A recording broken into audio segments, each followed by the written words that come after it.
Ladies and gentlemen, welcome back to another video. I'm your host, TheDividendAristocrat, and today we're going to be taking a look at the most recent company I've been adding more shares into, which is Intel Corporation. If you guys do enjoy these types of videos, don't forget to subscribe to the channel. I do post weekly investing content. Now, as always, before we get into that, let's take a look at my portfolio dashboard. As a reminder, this is not financial advice, and I'm just merely sharing my opinions on this channel. So not too many updates since the last video. My total invested is still around the same amount at $29,127, but right now my total return is even higher at 33.35%. We are getting very close to breaking that unrealized gain barrier of $10,000, but of course in the short term this could go up and down depending on the week and the fluctuation of the stock prices. My total dividends earned for the portfolio so far are sitting at $928, and my yearly projected income is $691.98. The portfolio yield sits at a nice and safe 1.78%, and my yield on cost is a little higher at 2.38%. Taking a look at the table down here, we can see that my dividends received have finally passed or surpassed my 2022 dividends received. So we're at $196 this year, and of course we will be passing 2023's $459 pretty soon. So far this year, I've invested $3,173, and hopefully I look forward to investing about $9,000 more before the end of the year if everything goes according to plan. Since we're still a little bit earlier into the year and this is an election year, I've been a little bit more cautious about my investing, but as time goes on, I might start investing more heavy into certain companies, even ones that I already own. So jumping into my order history, you can take a quick look at my most recent purchase, which is only 3 shares of Intel Corporation. Now this does seem like a pretty small amount, and it definitely is for my portfolio size, but it actually is doubling the amount of shares I have in Intel.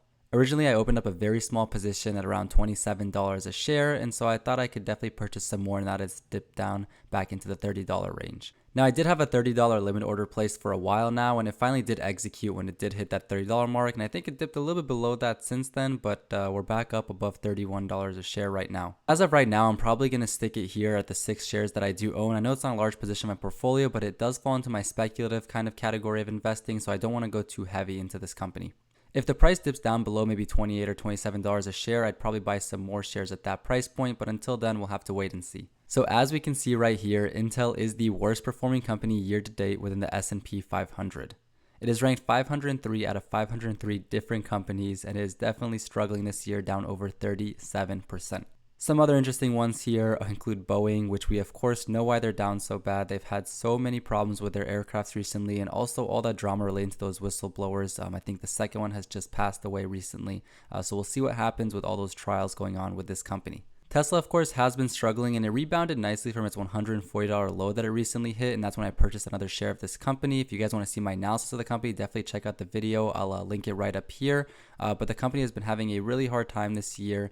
Ever since 2023, it has not been going well for it at all. Now, there are many different reasons for this, but if you guys do want to see the more detailed look at that, you can check out the video I posted about this company on the channel. And another pretty big one we can see right here is Starbucks Corporation, ranked 488 out of 503. It is down over 20% year to date after their most recent earnings were a complete disaster. The stock tanked about 17% that same day that those earnings figures were released, and the guidance was lowered pretty heavily from what it was expected. I also made a pretty detailed video about Starbucks. If you guys do want to check it out, I'll also try to leave it right here, and if not, it'll be at the end cards of this video. Starbucks, of course, is still a strong company, but with this lowered guidance for earnings, it definitely changes the investment thesis on it a decent amount. And now, just for some fun, I thought we could look at the best performing stocks so far this year. We have, of course, Supermicro Computers still in number 1 at over 235% year-to-date return, and I do believe this company only got added to the S&P 500 very recently at the start of this year. Finally, knocking out NVIDIA from the second place spot, we have Vistra Corporation, and then, of course, NVIDIA following that up 91% this year, which is insane. Chipotle surprisingly does actually rank up here very high at number 10, up 38.54%, but I'm interested to see how this will go for the rest of the year. There are a bunch of mini boycotts against Chipotle because of their serving sizes, and people are getting pretty fed up with it. Now, personally, I don't think this will have the largest effect on the company, but I definitely think that could be a hit to their earnings. People are getting pretty upset over how measly the portion sizes are, especially with the vegetables and, the rice, because those are definitely cheaper options that they can offer. Now, to add on to it, I'm sure any of you guys that have gone to Chipotle pretty regularly have probably seen they're always missing some sort of ingredient, whether they're out of chicken or they're out of guac or they're out of some salsa. It's always pretty upsetting when that happens. And although Meta did tank a little bit after the most recent earnings release, it's still up over 36%, placing it at a nice respectable 13th place. So going back to my portfolio and looking at my position of Intel Corporation, you can see my average price paid was $28.65, which is pretty good. If we do go back to 2022, we can see here in December 15th of 2022, I purchased my first 3 shares of Intel Corporation at $27.30, which was a total order of $81.90. So that means that my current purchase of $30 definitely brought up my cost basis a little bit, but it's still pretty close in my opinion. The current price is sitting at $31.85, and so that's a decent chunk above my average price paid, but it definitely has tanked a lot since I've shown it in some previous videos of mine.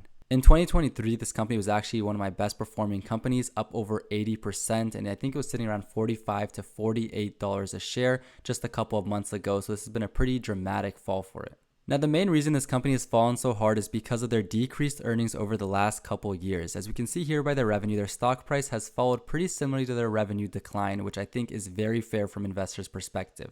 Up until 2021, Intel's revenue was growing pretty nicely, but since then has declined very drastically. And of course, as we do know, current stock price is based off of future expected earnings. So as long as earning guidance remains low and earnings do not continue to increase quickly, we're going to continue seeing either, a stock price decline or at least a stability of stock price where it doesn't really go up or down from here. Now, once revenue starts going back up, which it is expected to eventually, of course, then the stock price could actually see some nice price appreciation. That's definitely what I'm waiting for in this situation. Now, we will take a more detailed look at some of those other metrics in a little bit, but first, let's get back to my dashboard right here on my Google spreadsheet. In total, I've purchased 6 shares, and with dividends reinvested, I have 6.085 shares, which is not too much at all. Dividend is definitely pretty low right now.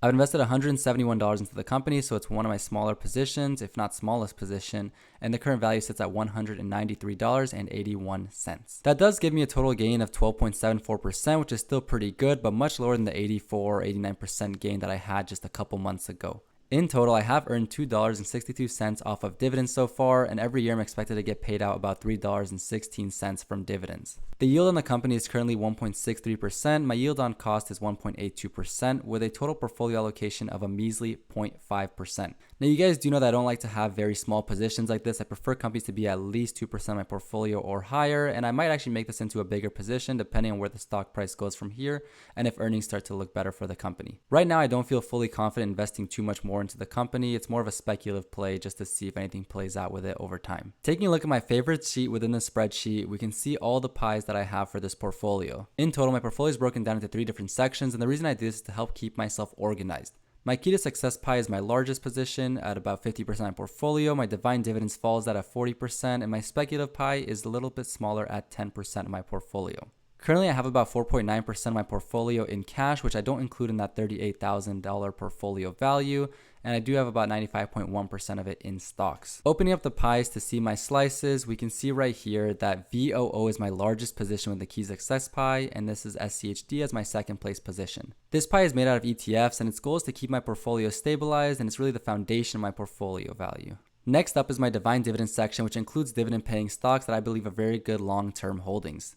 Companies marked in red are the ones I've been considering cutting from my portfolio, and those marked in yellow I might be considering keeping only one or the other. Now, as you can clearly see, Intel Corporation does not make the cut into my divine dividend section, and we'll get more into that in a bit. My speculative pie is the last and smallest pie that I own and includes more volatile companies like Ford, PayPal, 3M, and Intel Corporation. The goal of this section is just to be able to invest into slightly different companies that I would normally be investing in either of my other 2 pies. Now, one thing I should mention is that Google is now paying a dividend, so I actually will probably move it from this section in the speculative section over to the divine dividend section in a little bit.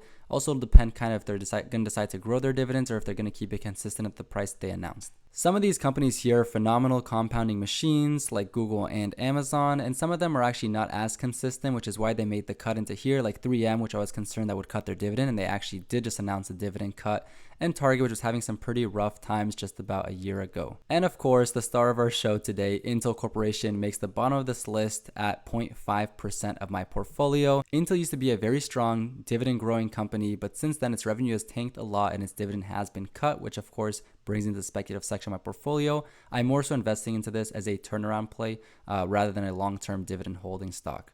So looking at some of their other metrics, we can see how aggressively their earnings per share has tanked over time. This is definitely hurting the stock price a lot. Not only that, but there are also more shares outstanding in the company, which definitely dilutes your ownership within this holding. The dividend per share has gone down and the payout ratio has unfortunately gone up, which is never a good sign. In the past couple of years, they have increased the amount that they've been giving out in stock-based compensation, which is not something that I like to see, but I could probably guess that it's coming from a lowered amount of cash on their balance sheet, so they have to pay their, employees one way or another. They have to give them bonuses, benefits, and salary, of course, and they can help compensate that with stock-based compensation. Their capital expenditures have increased a lot over the last couple of years, and a lot of this is from building new fabrication facilities, which is not an easy feat to accomplish. If they are able to do this, of course, this will be very good for the company in the long run, but until then, they're going to be struggling a lot. Now, since 2021, they've also stopped repurchasing their shares, which is pretty unfortunate because especially at these lower prices, if they were able to do some share buybacks, this will be very helpful for the stock price in the long run. Share buybacks help increase your earnings per share, your revenue per share, and other per share metrics like free cash flow per share that you might want. Buying at higher prices in 2021, but then stopping now when the prices get lower is definitely not a good thing for this company. And I know they don't have the cash flow on hand to do so, but this would be definitely a great time to repurchase this company if the company was able to do so. And one of the metrics that I really like to take a look at for very strong companies is free cash flow per share. As we can see here, Intel at the moment is not a very strong company.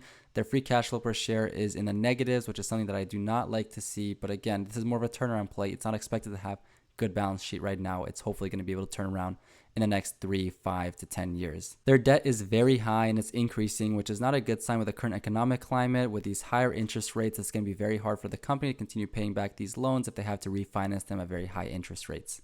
Regarding their dividend, their current yield sits at 1.57%. Their pay ratio is right around 40% according to Seeking Alpha, and their 5-year growth rate is negative, which is to be expected with a 0-year history of dividend growth. Their dividend yield has gone down since 2023, and a lot of times that's because a company's stock price has gone up, but unfortunately this time it's because of the cut in their dividend. If we take a look at their dividend history, we can see exactly where this dividend was cut. They paid 37 cents out in February 5th of 2023, and then going forward into May 3rd of 2023, they only paid out 13 cents, which is about a third of what they were paying out previously per quarter. Now, this is a pretty drastic dividend cut, and no investor likes to see this within a company they're investing for, especially if they're investing for them as a dividend investment option. But of course, this might play out better for the company over time. If they need the cash on hand now, they can obviously reinvest it into the company, and hopefully in the future, they'll be able to start increasing those dividends once again.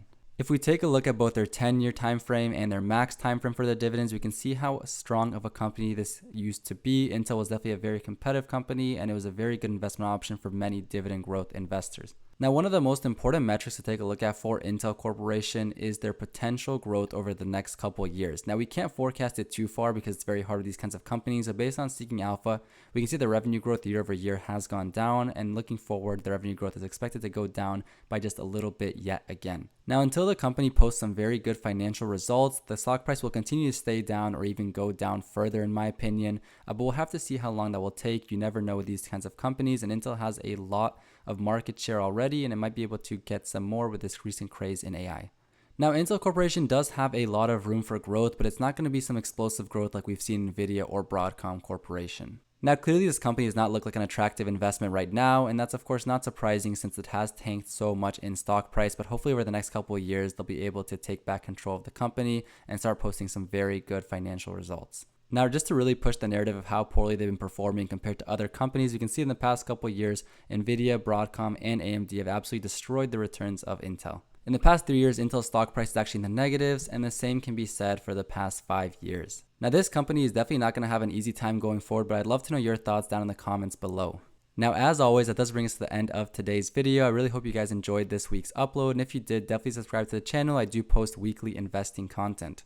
Don't forget to let me know down below what you guys think about this company and whether you're investing into it at this time or not after the sharp decline we have seen in the stock price over the last couple months. If you guys haven't yet watched my most recent upload where I talked about my dividend income for the month of April, check it out right here. And if you want to see my thoughts about Starbucks, check out this video right here. Other than that, thank you guys for watching, and I'll see you in the next one.